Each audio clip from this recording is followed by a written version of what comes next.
Hey everyone, what's going on? I think the camera is shaking a little bit. It's an adventure we're on here. It's week 5. I hope things have been going well for you. I know last week was a little less than we had anticipated. Things are still, my daughter's been very sick. We had to go to the emergency room. It's been a whole thing, but she's fine now. And I've loaded up plenty of stuff for us to do in week 5. And like I said, I think from here on out, every week, it's going to be a discussion and a writing component, right? This week, it is a definition essay, right? You are going to take a subject that is personal to you, that is interesting to you. You are going to define it. I've put down kind of an outline of a way that you can go about this, because I don't want you to just say, hey, here's the thing and here's a bunch of facts about it, right? I want you to shape your paper to be one overall argument, to be one overall idea. You'll start with your thesis statement and you'll set a basic idea of what that definition is, but then evidence by evidence, until you get to your final kind of argument paragraph before your conclusion, where you will take all the little bits and pieces that you've discussed and kind of pull them together to say, overall, what does this mean, right? That's the kind of writing I'm going to start pushing you guys towards. It's not just saying, here are a bunch of individual paragraphs, but these paragraphs add up to a bigger idea, okay?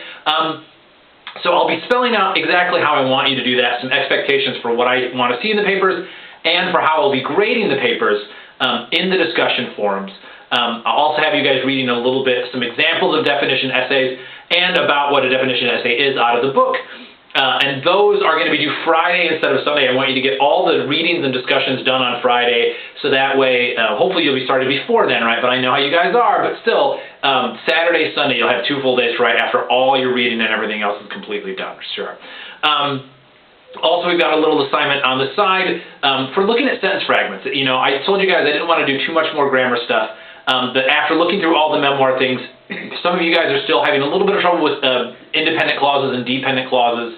And so I've just set aside a couple of readings, and what I really think is a pretty basic, easy quiz. If you sit down and do those readings and take that quiz, it should take no more than 40 minutes or so. So just block out an afternoon sometime this week and say, okay, I'm going to sit down, I'm going to remind myself on all this stuff, and so hopefully it'll kind of shake free all the run-on sentence, fragment sentence, misplaced clauses, misplaced comma type stuff that you're still doing, and you'll be able to go full bore into your paper for Sunday night. So I think that's most of it. A couple of you still haven't done the MLA version of the assignment from last week, and you know, it's late now because it's Monday, but it's still possible to turn it in, right? You know, you've got a day or two before you really lose all the points that you could get for that, right? So if you haven't done that yet, watch that video. MLA is huge. And on future papers for the rest of this semester, every week from here on out, if you don't have the right MLA style, eventually we're going to have some things where we're going to be looking up evidence from outside. If you don't cite sources properly, you're going to lose a bunch of points on that, right? So doing the MLA thing is important. So if you're one of the 7 or 8 people who haven't gotten that done yet, watch that lecture from last week. Sit down, write up that assignment, and load it into the bank. And I'll see you guys on the forums, and we'll get it done this week. Thanks so much.